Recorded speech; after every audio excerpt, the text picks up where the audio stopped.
Good evening, everybody. It is time to begin our Wednesday night class on the parables of Jesus. This is our second night that we're in this study, covering all the different stories that Jesus covered throughout the course of his ministry while he was on earth. Jesus was a big storyteller. We covered that last week when we discussed our introduction to this whole series.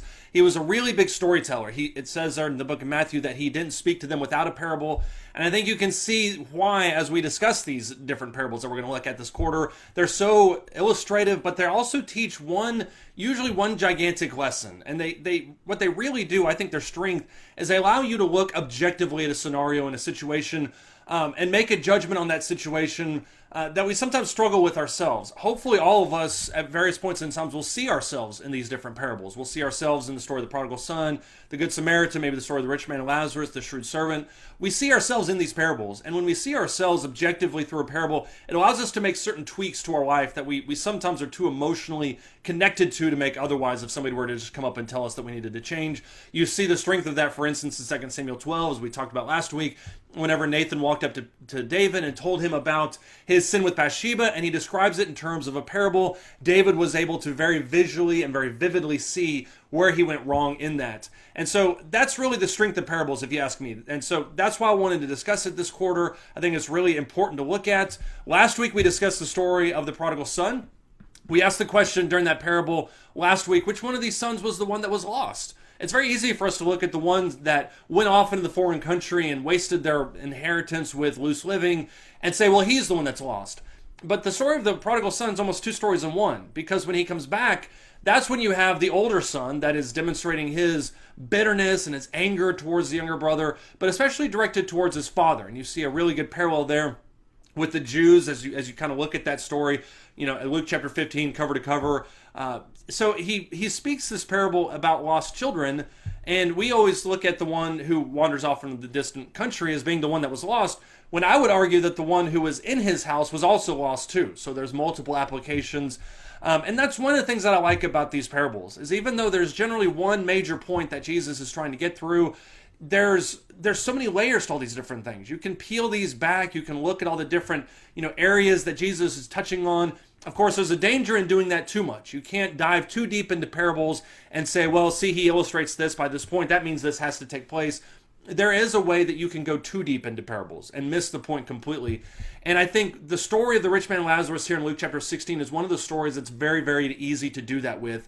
It's very easy for us to just look at all the things that are happening in the afterlife and think of the great gulf and see Abraham and then see the conversation that takes place and start to pull things out of this story that I'm not really sure that Jesus meant to be there in the first place. So we have to be careful when we look at these parables. But nevertheless, the story of the rich man and Lazarus is my favorite parable. I think it's amazing.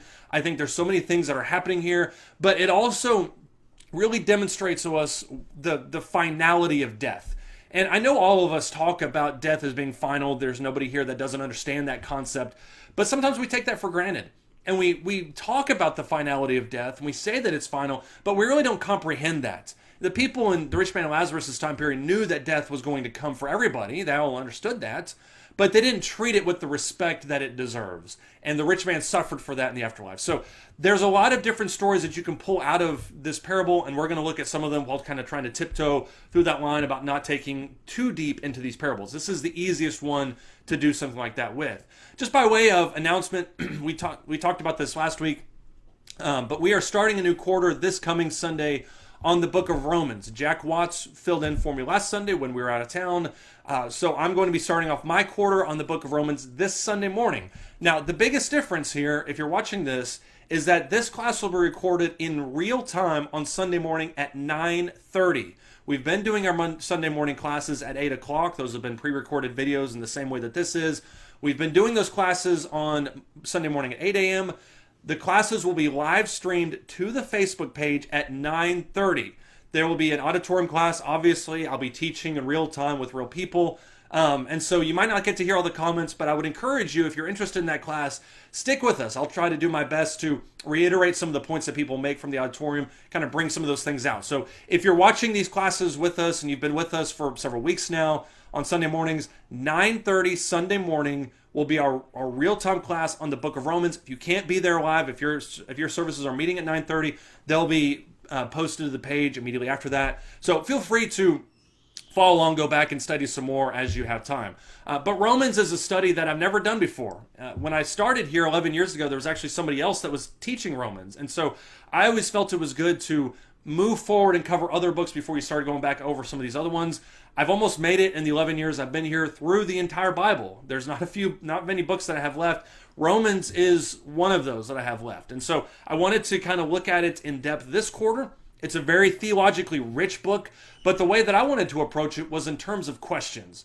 Romans is a very specific letter addressed to a very specific group of people, and I think it's important to look at the letter in the historical context that it's written into. And so the first class Sunday morning, we're going to go a little bit into the historical context of this chapter, of this book. I think that's important to understand the book as a whole. But Sunday morning, 9:30, we'll discuss the book of Romans starting this Sunday morning, as I've said now 12 times for whatever reason.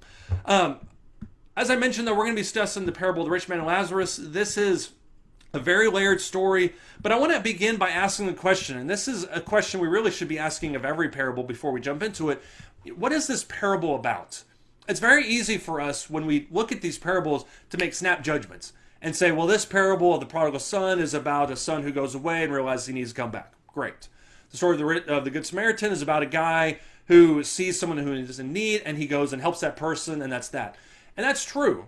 And when we look at the story of the rich man Lazarus, what we sometimes think about is, the surety of judgment. You can feel free to put it in the comment section if you want to, about what you think this parable is about.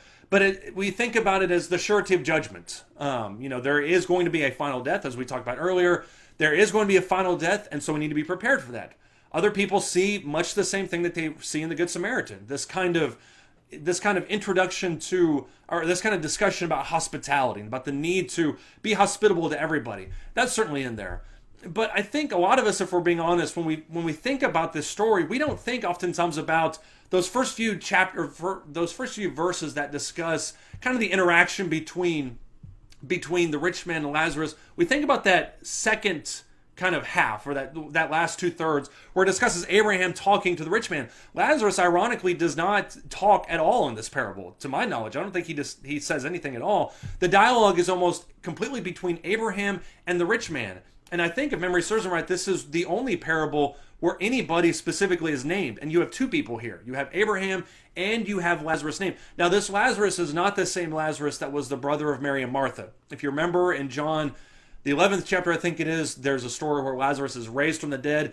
There have been people who, for whatever reason, have tried to shoehorn this parable into that 3-day period that Lazarus was dead in the tomb.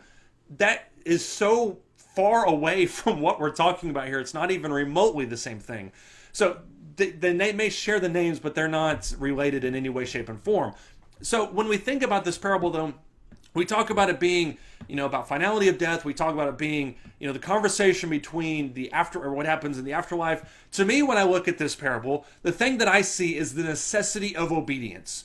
And we'll talk about that more towards the end of this class. But that's what the discussion really centers around. When you look at Abraham and the rich man as they're in the afterlife and they're conversing about these things, the conversation centers around the idea of obedience. How the rich man needed to be obedient in his life, and he wasn't. And then he shifts to talking about how his brothers need to be obedient, because they're not. And Abraham demonstrates the nature of obedience in terms of the law and the prophets, talking specifically to the rich man. But he also describes it in terms of, understanding what is written. I think that's the general idea. We sometimes think that if we have this big show from God, that we'll somehow, all of a sudden be faithful. There's, several statements in the New Testament where people come up to Jesus and they'll say, let's see a little miracle from you. And even the apostles walk up to Jesus and they say, show us the Father is enough for us. And there's two different responses that Jesus gives towards those people. But the underlying statement is the same, is that if you're looking for a sign because you're looking for something amazing, or if you're looking for a sign because you think it'll somehow, confirm your faith, even though there's been thousands upon thousands of signs throughout time, then you're looking in the wrong areas. The focus is on God's word. The focus is on obedience to God's word. And that's what Abraham tells the rich man throughout the course of this parable. So ask yourself, what is this parable really about? What is he talking about when he gets to this? I want to look at the context real quick as we move into this parable. because I think it's important. We're going to be in Luke chapter 16. The parable starts in verse 19. It goes through verse 31, but there's a whole lot of context that leads up to this. And the context actually begins at the last part of Luke chapter 15. Luke chapter 15, when he's discussing the story of the prodigal son, he talks about how he should have repented. And that's the phrase that I love to highlight in the parable of the prodigal son, is in verse 32, when he says, we had to celebrate and rejoice, for this brother of yours was lost and has been found. There's a inescapability of judgment that makes that moment joyful. And that was probably kind of confusing, because it was kind of confusing coming out of my mouth. But the reason that the father there in verse 32 is so overjoyed and doesn't really care why or how or what prompted this person to come back, what prompted his son to come back, the reason he's so overjoyed is because this person was gone and now he's here. And that kind of moves into focus. The why in that kind of comes into focus when you see the story of the rich man and Lazarus, because you understand the finality of judgment, which we'll talk about more a little bit later. But if you look immediately after this parable, Luke chapter 16, let's see, the parable ends in verse 31. And chapter 17 and verse 1, he picks up on this same type of theme. Look at what he says here in Luke 17 and verse 1. It says, he said to his disciples, it is inevitable that stumbling blocks come, but woe to him through whom they come. In other words, nobody should stumble. And I think in some part he's talking about, people that are casting judgment on other people who are not forgiving of their brother. I think that's what the context kind of demands. But the general statement there in verse 1, woe to him through whom they come. Verse 2, it would be better for him if a millstone were hung around his neck and he were thrown into the sea than that he would cause one of these little ones to stumble. That's extreme, but it makes sense when you consider what he talks about in Luke chapter 16 with the finality of judgment. Nobody, I'm sorry, let me rephrase that. Everybody needs to be aware that there is going to be punishment, and that it's going to be final, and that it's going to be eternal. And so when he says here in verse 2, it would be better for a millstone to be hung around this person's neck and thrown in the depths of the sea than that he would cause someone to stumble and to lose their faith. That shows the seriousness of this situation. And he even says there in verse 3 and 4, be on your guard. If your brother sins, rebuke him. If he repents, forgive him. If he sins against you 7 times in a day and returns to you 7 times a day saying, I repent, forgive him. Because the most important thing in this world is that we live faithfully towards God so we can live with him in the next world. That's the only thing that matters. I think it was D. Bowman who famously has said for years, if you've missed heaven, you've missed it all. And so that's the point of this parable. The finality of judgment, the finality of death, the necessity of obedience. Those 2 thoughts, or those 3 thoughts, are intertwined within this parable. And it's bookended, by my opinion, at the end of Luke 15, talking about how we had to celebrate. It doesn't matter how he came back. This is something worth celebrating. The fact is he's here. And in Luke chapter 17, repent, rebuke him, forgive him, help him come back, because that's the most important thing. Jump back to the beginning of Luke chapter 16. As we look more at this context, we'll actually look at the first 10 or so verses in another class. We're going to look at the parable of the shrewd servant. But this parable of the shrewd servant is one of those parables that's kind of just randomly thrown in for a lot of us. We don't really understand what it's about. We don't see why it's there. But the point of the shrewd servant is you have to be faithful in little things. That's what he mentions there in verse 10 and 11. Faithful in little things, faithful in much. But it also talks about securing your place, being shrewd, being cunning about how you preserve your future. And once again, we'll talk more about that parable when we get to that eventually. But once again, the whole idea there in this context of these first 10, 11 verses is think about your future. Think about where you're going. Prepare for your future. As you move from verses 10 down to verse 19, you can see here in verse 13, for instance, no servant can serve 2 masters, for either he will hate the one and love the other, or else he will be devoted to one and despise the other. You cannot serve God and wealth. Verse 13 is a perfect contextual marker for the story of the rich man and Lazarus, because the ultimate failing of the rich man was that he was serving wealth. Now, one of the most important points to point out about the story of the rich man and Lazarus, and we'll talk about this more in here in a second, but one of the most important points of the story of the rich man and Lazarus is to point out the fact that this man never really sinned, at least in terms that we think about it. This person never really ever, he never, had an affair that we know about. He didn't murder anybody. He didn't lie about anything. We don't see any sins that this person had, at least on the surface, except for one. And that's that he refused hospitality and he refused to take care of the person that was laying out in front of his house every single day. That was his sin. And the reason for that is because probably, as he lays out in the first part of this parable, he's too busy enjoying his life. He fared sumptuously every day. He habitually dressed in purple linen and fine clothes. He was too busy enjoying his life to notice what was happening on his doorstep. And that's the point that Jesus brings out here in verse 13 when he says, no servant can serve two masters. You'll either hate the one and love the other, or you'll be devoted to one and despise the other. The failing of the rich man, and I love that that's the way that he's described. That's the only way he's described. The failing of him was that he was obsessed with his riches. We don't know if he was a ruler. We don't know how he made his money. We don't know what he did with his day. What we do know was that he was defined by his wealth. And that's a problem. If we're defined by our wealth, that is a problem. Verse 14. Notice what he says here immediately after this. In verse 14, it says, now the Pharisees, who were lovers of money, were listening to all these things and were scoffing at him. This has so many modern day implications that we don't even think about. The passage here in verse 14 where it says these were people who were lovers of money, were listening to these things and were scoffing at him. The idea that, verse 13, you could not be devoted to God and to wealth was a foreign concept. And many people in today's world, in the church in today's world, have the same idea. They think I can climb the corporate ladder, I can amass fortunes for myself, and I can also be a fantastic Christian. And you really can. There's nothing impossible about that statement. I know Christians, at least as far as I know, who are fabulously wealthy, that are also very hospitable and very faithful Christians. But the problem with that, the problem with people who have this type of wealth is they tend to hoard it. And that was the problem that the rich man had. He never at any point ever helped the Lazarus at his front door with his wealth. He tended to just hoard it to himself. That's the temptation that comes with wealth, is that we think we just need to take. We need to gather, we need to bring in, we need to accumulate for ourselves, and we don't need to share with anybody else. That's what we see the rich man doing, and that's a temptation that comes with people who are fabulously wealthy, is we tend to A, put our trust in that, but we also B, tend to hoard it. And I think that's why he says here in verse 13 that you cannot serve God in wealth. You can't bow at the altar of God and bow at the altar of wealth at the same time, because whatever you serve, you're going to try to magnify. So if you are in a position where you're fabulously wealthy, think about this parable and think about all the things that you can do with that wealth. Wealth is not designed to be stored in a back corner somewhere.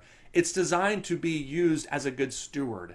It's designed to be a tool that you can share with other people, that you can use to help people, that you can use obviously for yourself if you want to, but that you can help improve other people's lives. Think of money as a tool. Verse 14, they were lovers of money and they were listening to these things and they were scoffing at him. I would argue because they did not see the impossibility of this. And many people today do not see the impossibility of this, but it is real.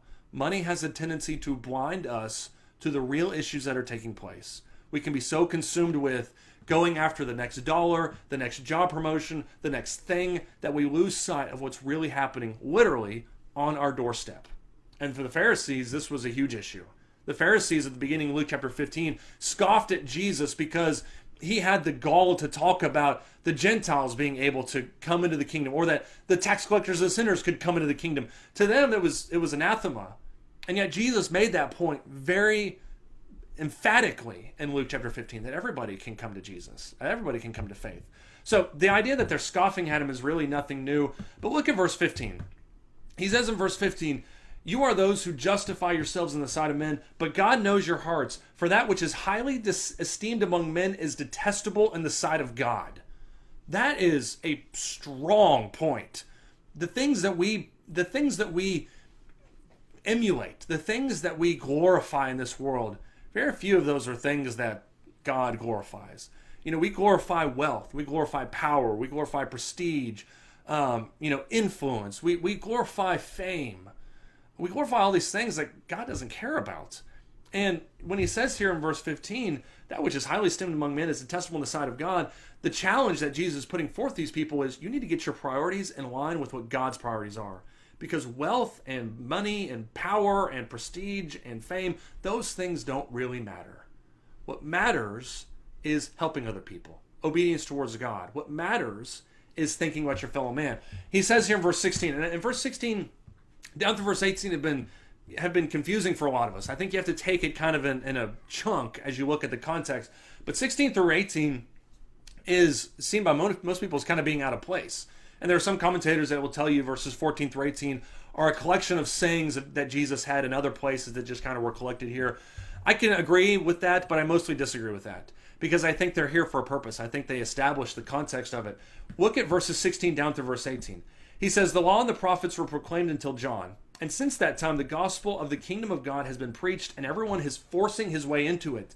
But it is easier for heaven and earth to pass away than for one stroke of a letter of the law to fail. Everyone who divorces his wife and marries another commits adultery, and he who marries one who is divorced from a husband commits adultery." The point that he's making here with all of these verses, 16 through 18, and why marriage and divorce is even mentioned here in the first place is you have a tendency as Jews, as he's telling these people, to elevate one law above the other. But what doesn't matter in this is, this one or that one. You have to keep all of them. You have to be faithful to God and everything that includes. So when he talks about this here in verses 16 through 18, the word is true. The word is sound. The law is steadfast. But we have to be able to commit to all of it. And sometimes we elevate one over the other. Sometimes we diminish one because we don't think it's that important. But Jesus' point here is that you need to emphasize all of the law. Now, obviously, we as Christians are living under the law of Christ. These people would have understood it as the law of Moses, but the point remains the same. We need to do the law of Christ. Make that our priority. Make that our goal. So hopefully with that contextual information, we can now just jump into it. I know we're now 22 minutes into this class, so we'll move through this relatively quickly, but I think it's important to get the context when we look at this story. Look at Luke chapter 16, starting in verse 19. He says, "Now there was a rich man, and he habitually dressed in purple and fine linen, joyously living in splendor every day. And a poor man named Lazarus was laid at his gate, covered with sores, and longing to be fed with the crumbs which were falling from the rich man's table. Besides, even the dogs were coming and licking his sores." Now, I want to stop there. I want to step through this as we move through this parable. I want to make some points along the way. When you look at verses 19 through 21, there is a huge dichotomy here. You have somebody who is rich. If you look at verse 19, he's rich. He's habitually dressed in purple and fine linen, both of which are very expensive garments. So the fact that he's wearing them every day shows you just how much power and or money he has. But then when he says there at the end of that, he's joyously living in splendor every single day. Verse 19 is the American dream. If you were to look at what people are going after in their life, most of us in our world, especially in the world today, what we're reaching for, verse 19 is it. We want to joyously live in splendor every day. But look at verse 20. "A poor man named Lazarus was laid at his gate, covered with sores." Now, there's a couple points you can pull out of this. Number one, Lazarus is at his gate. Lazarus is not a problem somewhere else in another part of the universe that nobody knows anything about. Lazarus is at his gate. You can almost imagine him stepping over Lazarus to go about his daily activities. So it's not as if he's hidden somewhere. He's right at his gate. But he also mentions here, as we mentioned earlier, that his name is Lazarus. And I think, obviously, people want to try and carry that over with John 10. That's not the point. But I think a small part of why Jesus names him here is to give identity to this person. We don't do this in our lives. When we see problems elsewhere, when we see, movements, when we see things happening elsewhere, the anonymity factor of it is what helps it be invisible to us. When you think about, for instance, the racial issues that are just blowing up in our country right now, they've always been there to a certain extent. People have said, these types of things, these types of activities, they've always been there. But when you put a name and a face to it, when you say George Floyd, now it becomes sharply in view. Now you have an identity to that. And so problems, or issues or situations, as long as they're anonymous, we tend to think that we don't need to deal with them. But he has a name.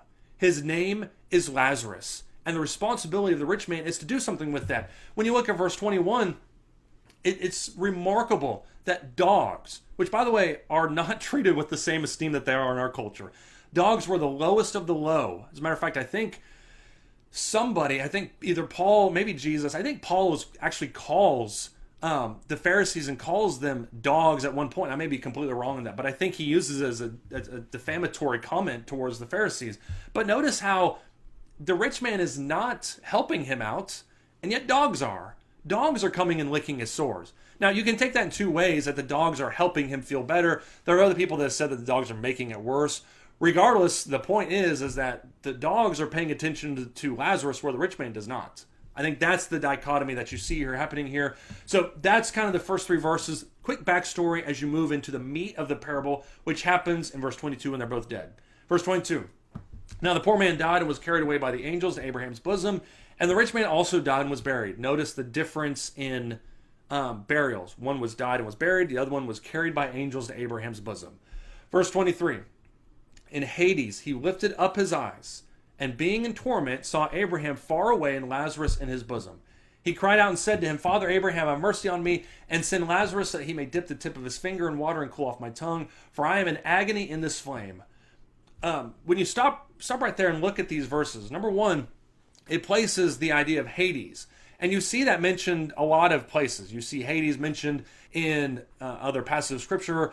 And this is probably a conversation for a bigger time period to kind of go into the afterlife and heaven and Hades and Gehenna and Tartarus and all those different things. But Hades is mentioned here as being this kind of intermediary place that happens after you die before you go to the eternal abode. The Scriptures, in my opinion, teach that when you die, you go to this kind of temporary place reserved for final judgment. 2 Peter 2 talks about that. 1 Thessalonians 4 kind of talks about that. But the key part to mention about this is that he's in Hades here in verse 23. Jump down to verses 27 through 28, and he now is saying, I want you to go to my father's house, for I have 5 brothers. He talks about it in real time. So you know from talking, when seeing this, that he's not describing the eternal state of hell, where he'll be for all eternity, the devil and his angels, that kind of thing. He's talking about a situation where he's in existence, and his father and his 5 brothers are in existence as well. So it runs concurrently along with our reality. I think that's one of the points that you can pull out of this. You can also see here in verse 23, he says he saw Abraham afar away and Lazarus in his bosom. That's an idea of intimacy. That's an idea of comfort. The comfort that he was refused in his life, he now has in Abraham's arms. And verse 24, to me, of all the images that discuss the idea of eternal torment, verse 24 has always been the one that stuck out the most to me. Because it says, pray that he would send Lazarus that he may dip the tip of his finger in water and cool off my tongue, for I am in agony in this flame. I want you to do an experiment. The next time that you find yourself thirsty, whether you're really thirsty or even you're just a little bit thirsty, I want you to go to your pantry and pull out a cup. I want you to fill that cup with, tepid, lukewarm water. I want you to dip your finger in that water. I want you to go across the other side of your house, and I want you to then put that water or that finger on your tongue. I want you to ask yourself, is this refreshing at all? I want you to see if it's refreshing, because that's what he's asking for in this situation. If you're in a world like this rich man is, where you can ask for anything, where you can make any request of Abraham, I want you to do this for me. He's not asking for a cup of warm water or cold water. He's not asking to be released from the flame. He's asking for the most microscopic form of relief that is humanly possible, because he says there at the end of verse 24, I am in agony in this flame. That should make our hair stand up on end as we think about just how much pain and torment this person was in that he knew was final. Verse 25, Abraham reminds him, child, remember that during your life you received your good things, and likewise Lazarus bad things, but now he is being comforted here and you're in agony. And besides all this, between us and you there's a great chasm fixed, so that those who wish to come over from here to you will not be able, and that none may cross over from there to us. And then he said, I beg you, Father, you send him to my father's house, for I have 5 brothers, in order that he may warn them, so that they will not also come into this place of torment. We'll stop right there. I meant to stop after verse 26.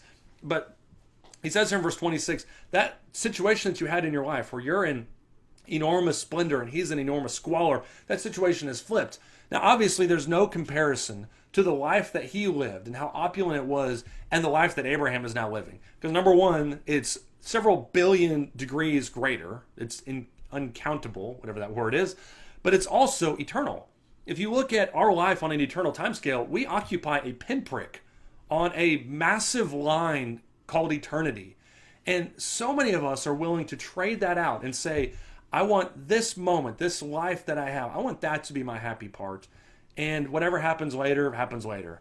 And it's just kind of, we kick the can down the road. I'm going to make my life as good as it is now. It can be now. And I'm going to deal with the other part later.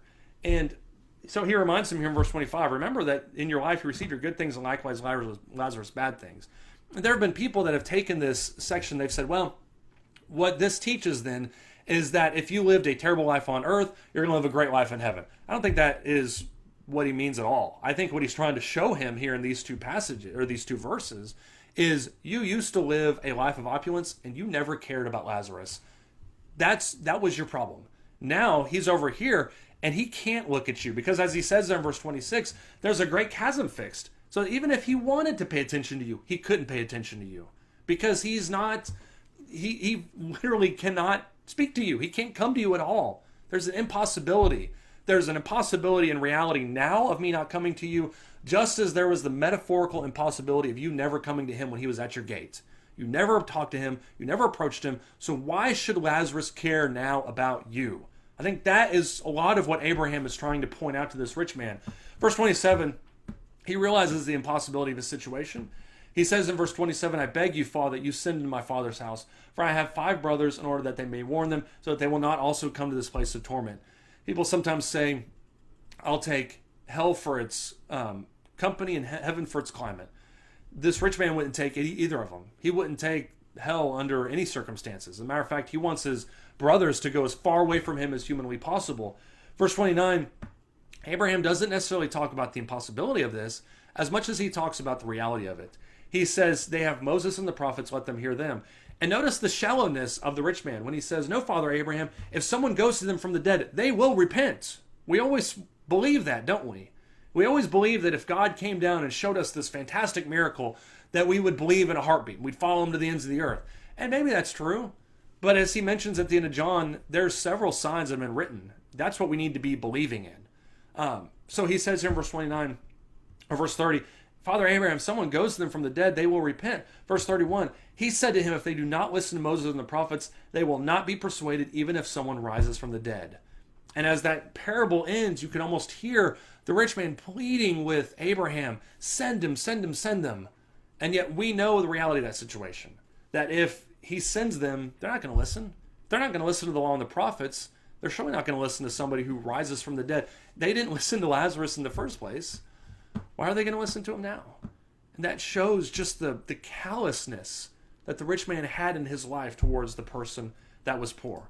Now I want to ask some questions as we get to this. And I know we're kind of approaching near the end of our class. I'm trying to get back into that 35, 40, 45 minute time period because we're starting in-person classes pretty soon. But I'm going to ask some questions as we look at this. Number one, is this even a parable? Tertullian talked about how we interpret parables in light of doctrine, not the other way around. And that's true. We can't form doctrine out of parables just willy-nilly. And that's sometimes what we do. We say, oh, this, there's this great chasm. Well, how wide is the chasm? You can talk across it, but you can't go there. That misses the point. So some people would say, well, it's not necessarily a parable as much as a real life. We need to pull as much as we can out of it. That's not the case. We use doctrine to form our understanding of parable. Parables illuminate doctrine. They teach that point. And that even goes for the flames. There have been people that have raised a big stink about the flames. Oh, in Hades or in hell, there's going to be flames. There's going to be flames all day long. Well, we don't really know if there are going to be flames. We know that he talks about flames in this story. We know he talks about flames in other stories. But he also talks about heaven in the book of Revelation as being 100,000 miles big. We don't take that necessarily literal. It's an imagery. It's some kind of symbol that we can use to understand it. When he talks about heaven as being paved with all these different stones, all these 12 different stones, and the gates have all these stones on them. The streets are of gold. I don't really think the streets are going to be literal gold. I think that's the closest that our mortal minds can come to understanding the beauty of heaven. And so people that would say, well, it's not a parable, it's reality. There are certain elements of this parable that I think do apply. I think the nature of eternity. I think the nature of regret, which the rich man had in spades. I wish that I would have done this. I think that's actually true. But when we start nitpicking and saying, well, there's going to be flames, there's a great gulf. How wide is the gulf? You can talk, but you can't go there. These types of things, Abraham is going to be the central figure in heaven. When you start talking about those things, I think it kind of misses the point. So people that ask, is it even a parable? I think it's definitely a parable. I think there's a problem when we begin to take some things too literal and then start binding those on other people. I know somebody who believes emphatically that when you die, angels are going to carry your soul away to, your rest in paradise. I hope that's true. I don't know if it's true. I think it might be true, but I don't know if it's true. So always remember that parables are written to illustrate a main theological point, but it is possible to take them too far, which is another question. People say, can we talk across gulfs in the afterlife? I usually hear this from people who are well-meaning, who have, loved ones or family members or friends that are in, that have passed away, and they weren't exactly Christians, and I'll leave that for your own imagination. They don't feel like they were Christians, and whether they were or not, that's up to God. But they want to know, can I have some kind of communication with people? Let's say, I have a close friend who passes away. He wasn't a Christian. In the afterlife, we'll be able to converse across the gulf. I can't tell you one way or the other. I know Abraham in this parable was able to talk to the rich man, but it seems like it was for a specific purpose. And he's also Abraham. Lazarus was in Abraham's bosom. So once again, I think it's touchy when we try to get too close. What the gulf part is really meant to symbolize is just how vast of a chasm this is. There's nothing remotely touching about these two environments. One is torment, one is paradise. They're not like each other at all. They're as far away from each other as you can possibly be. That's the point of talking about the gulfs. And other people would ask, is obedience not necessary? Because, we don't know what Lazarus did. We don't know what the rich man didn't do. All we know is the rich man was fabulously wealthy and Lazarus wasn't. So is obedience not really necessary? I think you can see from the back part of that, verses 28 down to verse 31, that it's absolutely necessary. That's the point that Abraham is making to the rich man. So, if anything, that's the point. So, let me point out some major themes, and then we'll wrap up this class as we end. The first major theme that we've talked about several times tonight is the finality of death. We need to understand that death is final. And I know all of us know that. I know we all understand that when we die, we'll cease to live. That's one of the points that Solomon makes in Ecclesiastes. It's better to be a live dog than it is to be a dead lion, because you can at least do something in this life. So the finality of death, I think, is a big theme. But we need to really think on that. I'm not suggesting that we need to wake up every single morning and have this idea that today could be the last day, this fatalistic interpretation of life. I think that can be a very depressing way to go about our existence. But we do need to come face to face every so often with the reality that we're not meant to be eternal beings on this earth. As much wealth as you accumulate and as much prestige and fame and honor as you accumulate on this earth, it's all going to go away. That's one of the things that Solomon points out in his discussion in Ecclesiastes. Number two, in the afterlife, we'll have this longing for comfort. There's not this intermediary place. You don't have paradise and then Hades, or torment, and then you have this kind of place that's kind of a mix of both, where you're not really feeling that good, you're not really feeling that bad either. If you're not in Abraham's bosom, if you're not in heaven, you'll be in torment, you'll be eventually in hell. There's no middle ground. But what it shows is that the only thing that matters in that moment, because there won't be a corporate ladder to climb then, there won't be a World Series ring to get then, there won't be a test to ace then. The only thing that matters in the afterlife is whether or not you're with God. That single-minded pursuit of God that we should have in this life, everybody will have in the afterlife. And that comfort only comes from being with God. You also see the blindness of wealth. I don't know if the rich man ever interacted with Lazarus. I don't know if he stepped over him. I don't know if he was there for years and years and years and just didn't care. But one thing is for sure, when you look back at the beginning of this parable in Luke chapter 16, verse 19, this rich man is obsessed with himself. He's obsessed with his wealth. He's obsessed with pleasure. He's obsessed with comfort. And it blinded him to the reality of the world. And if you're somebody in this world who has wealth, who has prestige, who has influence and power, you cannot allow that wealth to blind you to the situations of other people. Whether you're talking about financial, whether you're talking about societal, whether you're talking about somebody else, you can't allow it to blind yourself to what else is happening in the world. And sometimes we live in this little bubble where we only think about ourselves and the next toy and the next vacation. We can't allow wealth to blind us. And that's what one of the biggest issues that the rich man dealt with, was that he just didn't think about anybody but himself. Number 4, the importance of benevolence. We don't see any other obedience that the rich man and Lazarus had or didn't have. What we do see was that the rich man never at any point showed any benevolence to the poor beggar that was sitting outside his front door.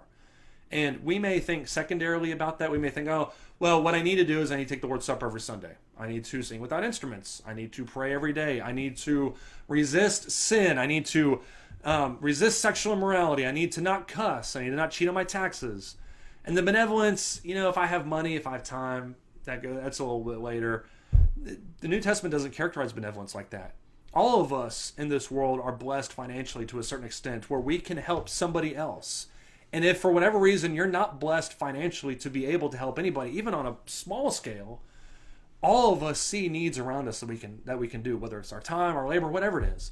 And so the importance of benevolence, we need to remember what we can do and think about what we can do, not allow ourselves to be blinded by our own lives, our own situations, that we forget that there are people who have real needs.